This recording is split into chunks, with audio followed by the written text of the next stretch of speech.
జై శ్రీరామ్. నమస్కారం అండి. 2026 నూతన ఆంగ్ల సంవత్సరాది వృషభ రాశి వాళ్ళ సంవత్సర ఫలితాలు ఎలా ఉన్నాయో తెలుసుకుంటూ వెళ్తాం.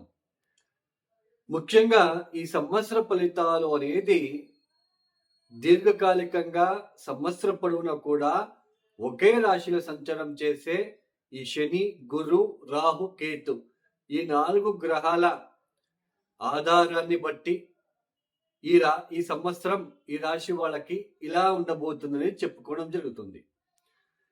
అయితే 2026వ సంవత్సరంలో ఈ 4 గ్రహాల రాశి మార్పులు ఏదైనా ఉందా, దీని వలన ఈ వృషభ రాశి వాళ్ళకి ఎలాంటి రిజల్ట్స్ అనేది ఉండబోతుందో తెలుసుకుందాం. ముఖ్యంగా ఈ 2026వ సంవత్సరంలో శని గ్రహ మార్పు అయితే ఉండదు. శని ఈ సంవత్సరం మొత్తం కూడా మీనరాశిలోనే సంచారం చేస్తూ ఉంటారు. ఇక రాహుకేతు మార్పులు 2026 డిసెంబర్ 5వ తేదీ వరకు కూడా రాహుకేతు మార్పులు కూడా ఉండదు. రాహు యాజ్ ఇట్ ఈస్ కుంభంలో, కేతు యాజ్ ఇట్ ఈస్ సింహంలో సంచారం చేస్తూ ఉంటారు. బట్ 2026 డిసెంబర్ 5వ తేదీ తర్వాత రాహు మకరంలోకి ప్రవేశిస్తారు, కేతు కర్కాటక రాశిలోకి ప్రవేశిస్తారు. ఈ గురుగ్రహ మార్పు మేజర్గా 2026 జూన్ 2వ తేదీ గురు కర్కాటక రాశిలోకి ప్రవేశిస్తారు.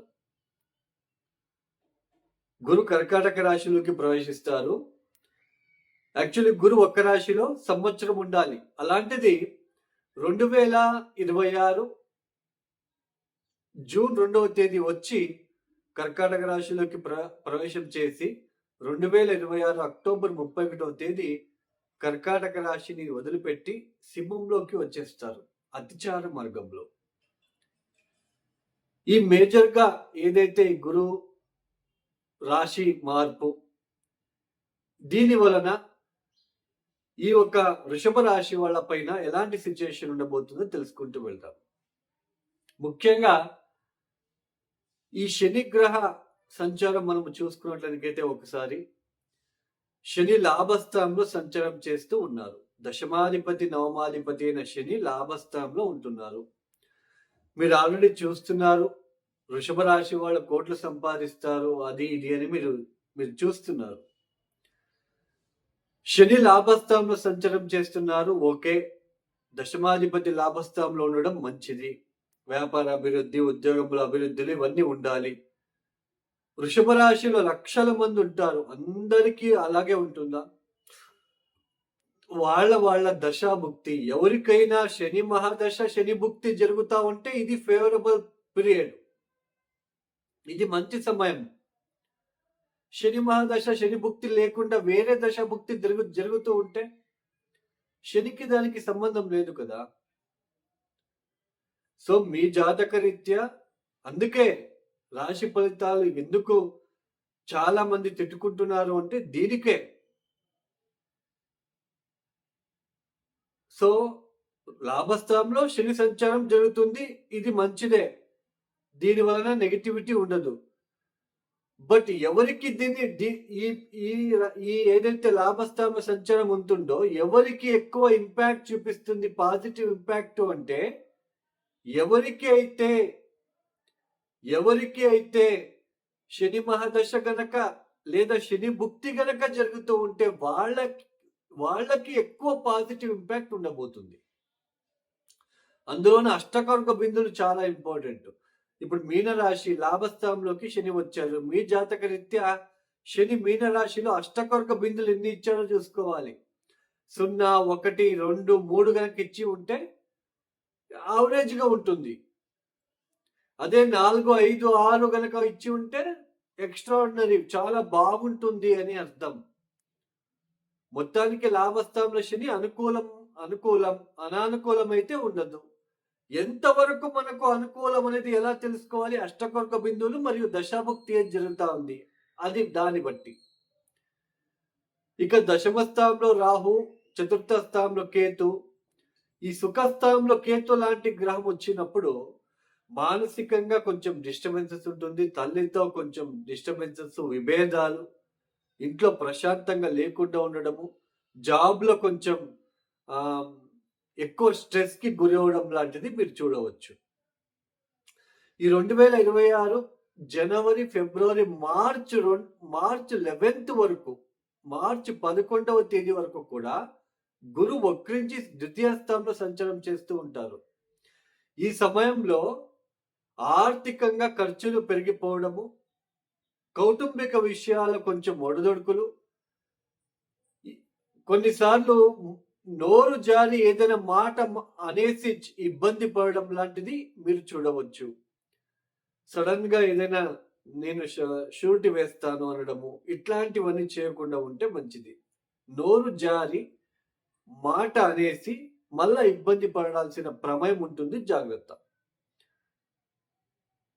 పెళ్లి అయిన వాళ్ళకి కూడా కొంచెం డిస్టర్బెన్సెస్ అనేది కనిపించడానికి ఆస్కారాలు ఉంటుంది. ద్వితీయ స్థానంలో గురువు వక్రించాడు కాబట్టి.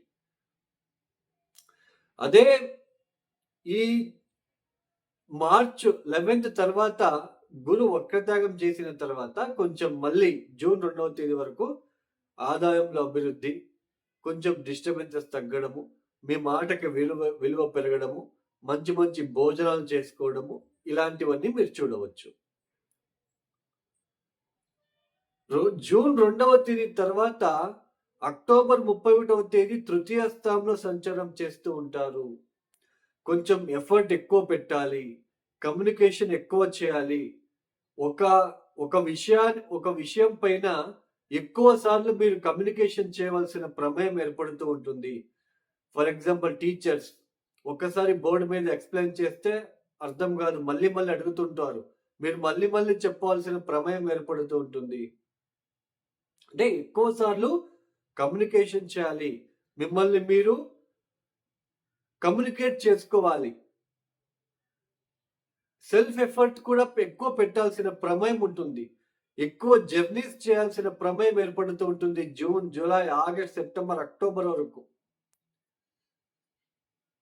ఇది సోదరులు అంటే మీ చెల్లి, తమ్ముడు, వీళ్ళకంతా వాళ్ళకి బాగా కలిసి వచ్చే సమయము.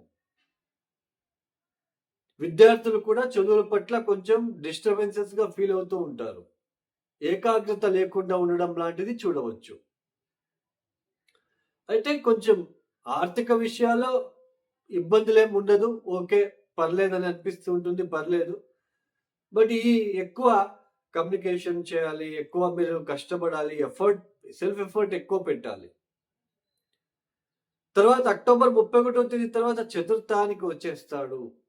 అప్పటి నుంచి మళ్ళీ అక్టోబర్ 31వ తేదీ తర్వాత నవంబర్, డిసెంబర్ కొంచెం ఎక్కువ జాబ్లో స్ట్రెస్కి గురి అవ్వడము, ఇంట్లో లేకుండా కొంచెం బయట ఎక్కువ తిరగాల్సిన ప్రమేయం ఏర్పడుతూ ఉంటుంది. ఇంట్లో వస్తే ఆఫీస్ గుర్తు రావడము, ఎందుకైనా వచ్చానో ఇంటికి వెళ్ళడము, ఆఫీస్లో ఉంటే ఇంటికి వెళ్దాం అనిపించడము, ఇలాంటి మానసిక వేదనలు కనిపించడానికి ఆస్కారాలు ఉంటాయి.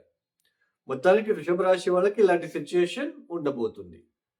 ఈ వృషభ రాశి వాళ్ళు తప్పనిసరిగా మీరు చేసుకోవాల్సిందల్లా ప్రతిరోజు విష్ణు సహస్రనామం వినడానికి ప్రయత్నం చేయండి. దీని పాజిటివ్ ఇంపాక్ట్ మీరు చూస్తారు ప్రతిరోజు మార్నింగ్ వింటే.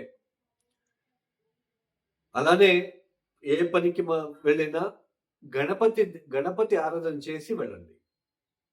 ఇక ఎవరైతే వీడియోని చూస్తున్నారో లైక్ చేయండి, షేర్ చేయండి, సబ్స్క్రైబ్ చేసుకోండి. అలానే ఎవరికైనా ఆస్ట్రాలజీ కన్సల్టేషన్ కావాలనుకుంటే డిస్ప్లే అవుతున్న నెంబర్కి నేరుగా కాల్ చేయండి.